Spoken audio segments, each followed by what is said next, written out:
Hello everyone, welcome to success with Rai academy. 27 नवंबर 2020 के दैनिक जागरण के राष्ट्रीय संस्करण को आज के इस वीडियो में डिस्कस करेंगे। तो चलिए वीडियो को शुरू करते हैं। सबसे पहले नेशनल न्यूज़। 3 नेशनल न्यूज़ है हमारे लिए। पहली न्यूज़ है कि अब एक देश एक चुनाव की आवश्यकता, ये स्टेटमेंट दिया है प्रधानमंत्री ने पीठासीन अधिकारियों को किया संबोधित। दूसरी न्यूज़ है स्थानीय भाषाओं में भी उपलब्ध होगा टेक्निकल पाठ्यक्रम। अब अगले अकादमिक वर्ष से इंजीनियरिंग प्रोग्राम समेत किस किस में ये उपलब्ध होगा, न्यूज़ में देखेंगे। तीसरा है कि वैक्सीन सिरिंज, यहाँ पर सिरिंज होगा, कंपनियों को मिलने लगे ऑर्डर। तो अब पहली न्यूज़ से शुरू करते हैं। एक देश एक चुनाव की आवश्यकता, प्रधानमंत्री मोदी। समय और पैसा बचाने के लिए एक देश एक चुनाव की ओर बढ़ना होगा। यह केवल चर्चा का विषय नहीं है बल्कि देश की जरूरत है। गुरुवार को संविधान दिवस पर वीडियो कॉन्फ्रेंसिंग के माध्यम से गुजरात के केवड़िया में पीठासीन अधिकारियों से सम्मेलन को संबोधित करते हुए प्रधानमंत्री नरेंद्र मोदी ने यह बात कही है। उन्होंने कहा कि लोकसभा, विधानसभा और पंचायत चुनाव के लिए एक ही मतदाता सूची होनी चाहिए। अलग अलग मतदाता सूचियां संविधान संसाधनों की बर्बादी है। प्रधानमंत्री ने कहा कि बार बार चुनाव से विकास कार्य बाधित होते हैं और आप सब इस बारे में जानते हैं। हमें इस बारे में गंभीरता से सोचना होगा। आप इस पर चर्चा को आगे बढ़ा सकते हैं। मोदी ने पीठासीन अधिकारियों से संविधान के विभिन्न पहलुओं को इनोवेटिव तरीके से युवाओं के बीच लोकप्रिय बनाने का भी आग्रह किया। 2014 में पहली बार प्रधानमंत्री मोदी पद संभालने के बाद से कई बार एक देश एक चुनाव की वकालत कर चुके हैं। नेक्स्ट न्यूज़ है स्थानीय भाषाओं में उपलब्ध होगा टेक्निकल पाठ्यक्रम। अगले अकादमिक वर्ष से इंजीनियरिंग प्रोग्राम समेत विभिन्न टेक्निकल पाठ्यक्रम स्थानीय भाषाओं में भी उपलब्ध कराए जाएंगे। मंत्रालय के अधिकारियों ने बताया कि केंद्रीय शिक्षा मंत्री रमेश पोखरियाल की अध्यक्षता में हुई बैठक में यह फैसला हुआ है। टेक्निकल पढ़ाई, विशेष रूप से इंजीनियरिंग पाठ्यक्रम को मातृभाषा से भी उपलब्ध कराने की शुरुआत इस अकादमिक वर्ष से होगी। कुछ आईआईटी और एनआईटी को इसके लिए चुना गया है। जेई और नेट समेत विभिन्न प्रतियोगी परीक्षाएं आयोजित कराने वाली राष्ट्रीय परीक्षा एजेंसी यानी कि एनटीए ने पिछले महीने ऐलान किया था कि 2021 से हिंदी और अंग्रेजी के अलावा 9 स्थानीय भाषाओं में जेईई मेन का आयोजन किया जाएगा। हालांकि जेईई एडवांस का आयोजन स्थानीय भाषाओं में कराने पर विभिन्न आईआईटी ने अभी कोई फैसला नहीं लिया है। बैठक में यह फैसला भी किया गया है कि एनटीए कोरोना महामारी के कारण विभिन्न स्कूली शिक्षा बोर्ड की मौजूदा स्थिति को देखते हुए प्रतियोगी परीक्षाओं का पाठ्यक्रम नए सिरे से तैयार करेगी। वैक्सीन सिरिंज, कंपनियों को मिलने लगे ऑर्डर। कोरोना महामारी से बचाव के लिए जरूरी वैक्सीन की तैयारी अंतिम चरण में पहुंच चुकी है। वैक्सीन सिरिंज बनाने वाली कंपनियों को मिलने वाले सरकारी ऑर्डर से इससे संकेत दिखने लगे हैं। सिरिंज निर्माता कंपनियां इन दिनों तेजी से उत्पादन क्षमता का विस्तार कर रही हैं। कंपनियों को सिरिंज के लिए विदेशी ऑर्डर भी मिलने लगे हैं। देश की वैक्सीन निर्माता कंपनियां भी अपनी क्षमता में 40 से 50% तक का इजाफा कर चुकी हैं। सरकार पीपीई किट और कोरोना बचाव से जुड़ी दवा की तरह वैक्सीन सप्लाई में भी भारत को अग्रणी बनाना चाहती है। इसे देखते हुए सरकार की तरफ से पूरी तैयारी की जा रही है ताकि वैक्सीन आने से पहले वितरण चेन और उसे देने की पूरी तैयारी रहे। इस पूरे मामले की निगरानी प्रधानमंत्री कार्यालय कर रहा है। तो ये नेशनल पेज की 3 न्यूज़ थी। अब नेक्स्ट पेज पर आते हैं। इंटरनेशनल पेज, इसमें 2 न्यूज़ है हमारे लिए। पहली न्यूज़ है टिकटॉक को फिर मिली 7 दिन की मोहलत, और दूसरी न्यूज़ है डोभाल यहाँ पर और नहीं होगा, आज श्रीलंका में करेंगे त्रिपक्षीय वार्ता। पहली न्यूज़ से देखते हैं। ट्रंप प्रशासन ने चीनी ऐप टिकटॉक को अपना अमेरिकी कारोबार बचाने के लिए 7 दिन की और मोहलत दी है। वीडियो शेयरिंग इस ऐप का मालिकाना हक चीनी कंपनी बाइट डांस के पास है। अमेरिका के कोषागार विभाग ने बुधवार को बताया कि विदेशी निवेश मामलों की समिति ने मोहलत बढ़ाने की मंजूरी दी है। अब 4 दिसंबर तक का वक्त दिया गया है। राष्ट्रीय सुरक्षा संबंधी चिंताओं का हवाला देकर ट्रंप प्रशासन ने बाइट डांस को यह आदेश दिया था कि 12 नवंबर तक अपने अमेरिकी कारोबार को बेच दे। भारत में बाद में अमेरिकी खरीदारों के साथ किसी समझौते तक पहुंचने के लिए यह समय सीमा 27 नवंबर तक के लिए बढ़ा दी गई थी। अब अगर 4 दिसंबर तक चीनी कंपनी अपना कारोबार बेच नहीं पाई तो अमेरिका में टिकटॉक पर प्रतिबंध लग सकता है। नेक्स्ट न्यूज़ है डोभाल और आज श्रीलंका में करेंगे त्रिपक्षीय वार्ता। राष्ट्रीय सुरक्षा सलाहकार अजीत डोभाल गुरुवार को कोलंबो जाएंगे। वह समुद्र संबंधी विषयों पर भारत, श्रीलंका और मालदीव की त्रिपक्षीय वार्ता में शामिल होंगे। श्रीलंका के सैन्य प्रवक्ता ब्रिगेडियर चंदना विक्रम सिंघे ने गुरुवार को बताया कि समुद्री सुरक्षा व सहयोग पर चौथी सुरक्षा सलाहकार स्तर की त्रिपक्षीय वार्ता 27 और 28 नवंबर को होनी है। इससे पहले यह बैठक 2014 में नई दिल्ली में हुई थी। डोभाल व मालदीव की रक्षा मंत्री मारिया दीदी अपने प्रतिनिधिमंडल का प्रतिनिधित्व करेंगे।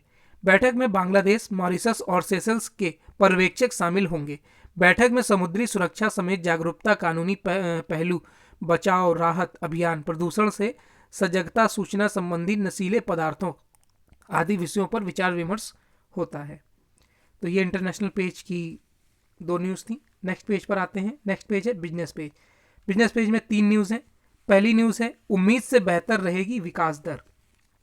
दूसरी तिमाही में भारतीय इकोनॉमी के प्रदर्शन से संबंधित आंकड़े आज होंगे जारी और वो करेगा आरबीआई। दूसरी न्यूज़ है नवंबर में रिकॉर्ड जीएसटी संग्रह का अनुमान। और तीसरी न्यूज़ है एवीबी यानी कि लक्ष्मी विलास बैंक में आरबीआई का उत्तरदायित्व तय हो। पहली न्यूज़ से देखते हैं। सरकार, भारतीय रिजर्व बैंक और देसी विदेशी एजेंसियों को भरोसा है कि चालू वित्त वर्ष की दूसरी तिमाही यानी कि जुलाई से सितंबर 2020 में देश के आर्थिक हालात पिछली तिमाही के मुकाबले बेहतर होंगे। सरकार दूसरी तिमाही के दौरान देश के आर्थिक हालात की दशा व दिशा से जुड़े आंकड़े शुक्रवार को जारी करेगी। पहली तिमाही में सकल घरेलू उत्पाद यानी जीडीपी में 23.9% की ऐतिहासिक गिरावट हुई थी। दूसरी तिमाही के दौरान यह भी गिरावट 10% के करीब रहने की संभावना है। हालांकि चालू वित्त वर्ष की तीसरी यानी मौजूदा तिमाही में गिरावट की यह रफ्तार ज़्यादा धीमी पड़ेगी और चौथी तिमाही यानी जनवरी मार्च 2021 में आर्थिक विकास दर सकारात्मक स्तर पर आने की पूरी उम्मीद है। देश की 2 प्रमुख आर्थिक रिसर्च एजेंसियां एसबीआई और क्रिसिल की ताज़ा रिपोर्ट में कहा गया है कि दूसरी तिमाही में भी इकोनॉमी की स्थिति को संभालने में सबसे बड़ी भूमिका कृषि सेक्टर ही निभाएगी। एसबीआई की रिसर्च रिपोर्ट के मुताबिक दूसरी तिमाही में अर्थव्यवस्था में गिरावट की रफ्तार 10.7% के करीब हो सकती है। दूसरी न्यूज़ है नवंबर में रिकॉर्ड जीएसटी संग्रह का अनुमान। त्योहारी सीजन के दौरान कारोबार में तेज उछाल की बदौलत नवंबर का जीएसटी संग्रह पिछले 10 महीने के उच्चतम स्तर पर पहुंचने का अनुमान है। वहीं औद्योगिक उत्पादन में भी तेजी का अनुमान लगाया गया है। एसबीआई इकोरैप के मुताबिक नवंबर का जीएसटी संग्रह 1.08 लाख करोड़ रुपए तक पहुंच सकता है, जो इस वर्ष जनवरी के बाद सबसे अधिक होगा। त्योहारी सीजन के दौरान अक्टूबर में 1.05 लाख करोड़ का जीएसटी संग्रह हुआ। जनवरी में 1.10 लाख करोड़ का जीएसटी संग्रह किया गया था। फरवरी के बाद पहली बार अक्टूबर में जीएसटी संग्रह 1 लाख करोड़ के पार पहुंचा था। एसबीआई इकोरैप ने औद्योगिक उत्पादन सूचकांक और मैन्युफैक्चरिंग में तेजी का अनुमान लगाया है। नेक्स्ट न्यूज़ है एलवीबी मामले में आरबीआई का उत्तरदायित्व तय हो।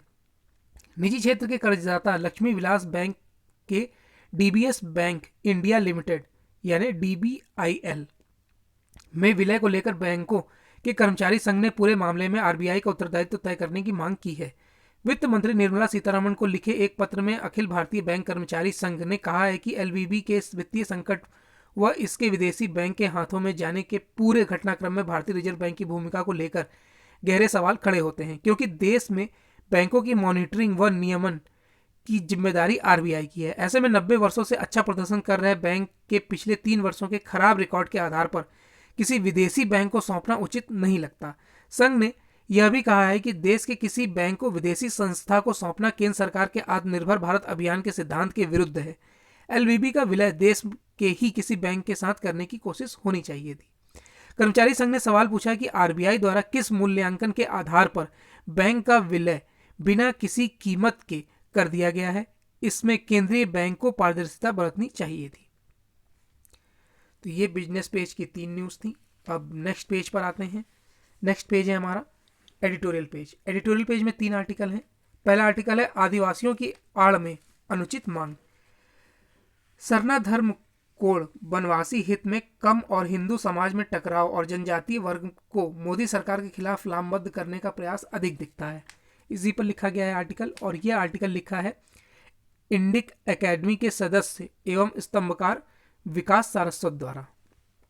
दूसरा आर्टिकल है आर्थिक मोर्चे पर दिखते सुधार के संकेत। आत्मनिर्भर भारत बनाने की दिशा में प्रधानमंत्री मोदी के अद्भुत और अनथक प्रयास अब असर दिखाने लगे हैं, इसी पर लिखा गया है आर्टिकल। और यह आर्टिकल लिखा है अर्थशास्त्री और भाजपा की प्रवक्ता संजू वर्मा द्वारा।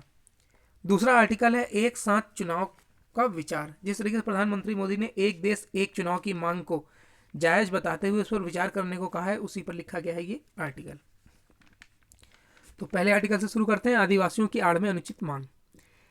हिंदू समाज को पिछले दिनों फिर एक और चुनौती तब मिली जब झारखंड सरकार ने सरना धर्म कोड बिल को विधानसभा का विशेष सत्र बुलाकर पारित करवा दिया।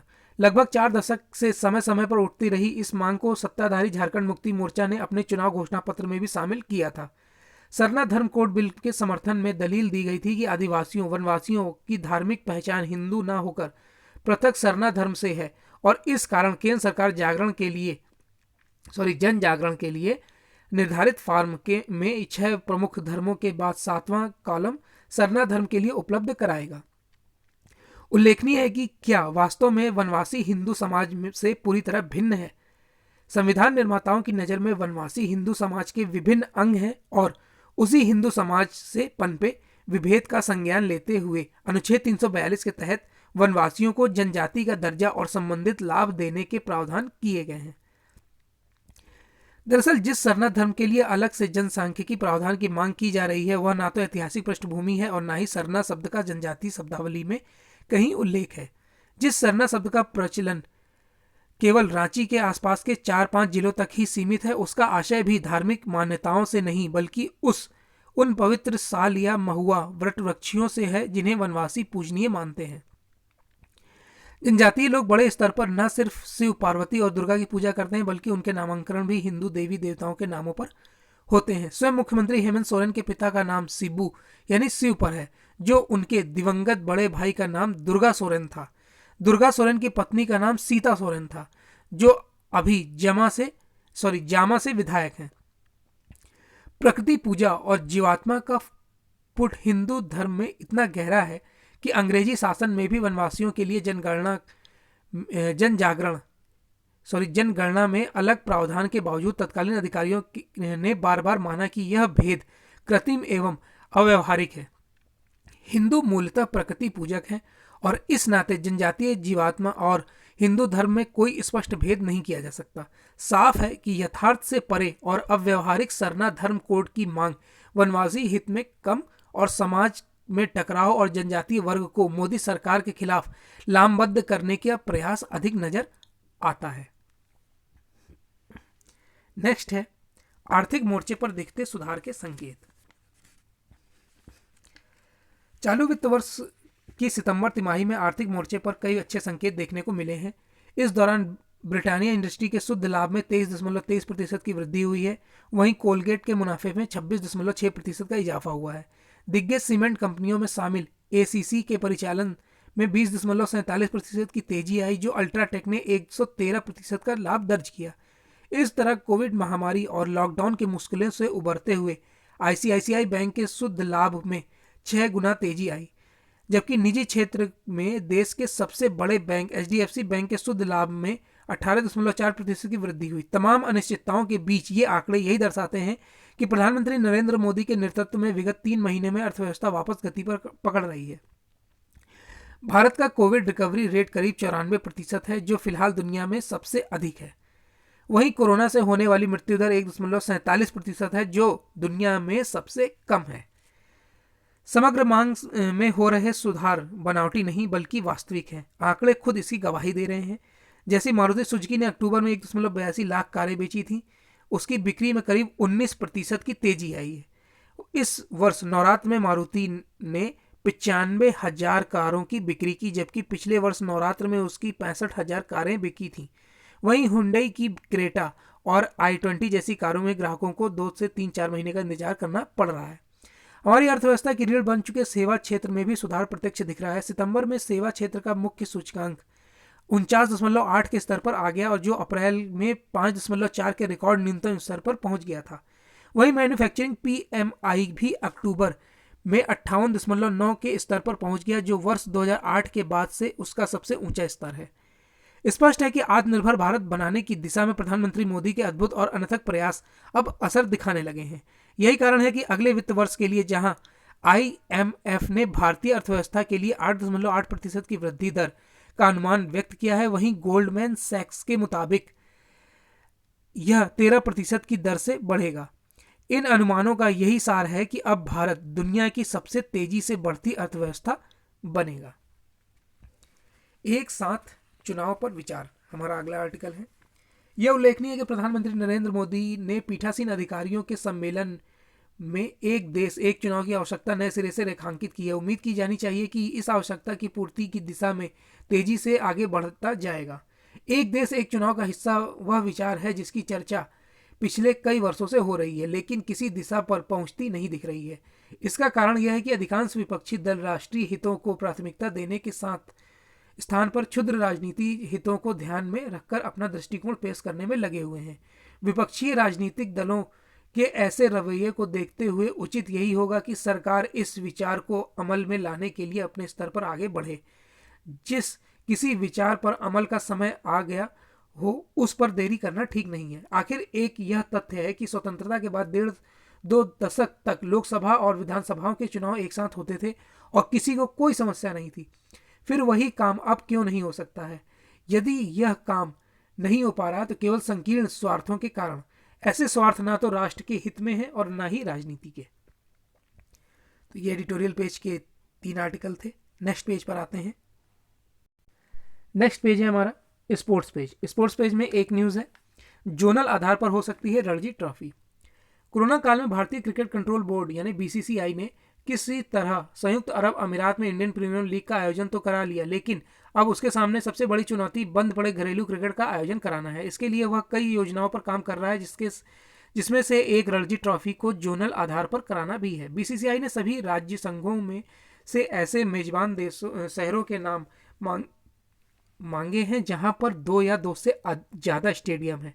उत्तर प्रदेश क्रिकेट संघ ने गाजियाबाद, मेरठ, लखनऊ और कानपुर के नाम दिए हैं। यहां पर 2-2 स्टेडियम हैं। वहीं BCCI सचिव जय साहब भी बुधवार को देहरादून पहुंचे थे। उन्होंने देहरादून में स्थित Rajiv Gandhi stadium, Maharana Pratap sports college और अभिमन्यु क्रिकेट एकेडमी का दौरा किया। इसके अलावा देहरादून में करीब कसीबा स्कूल मैदान और तनुष क्रिकेट एकेडमी के मैदान भी है जहां घरेलू क्रिकेट के मैच हो चुके हैं। तो ये आज का यानी 27 नवंबर 2020 का दैनिक जागरण का राष्ट्रीय संस्करण था। आई होप आपको वीडियो अच्छा लगा होगा। अगर आपको वीडियो अच्छा लगा हो तो लाइक और शेयर कर दीजिएगा। वीडियो देखने के लिए धन्यवाद।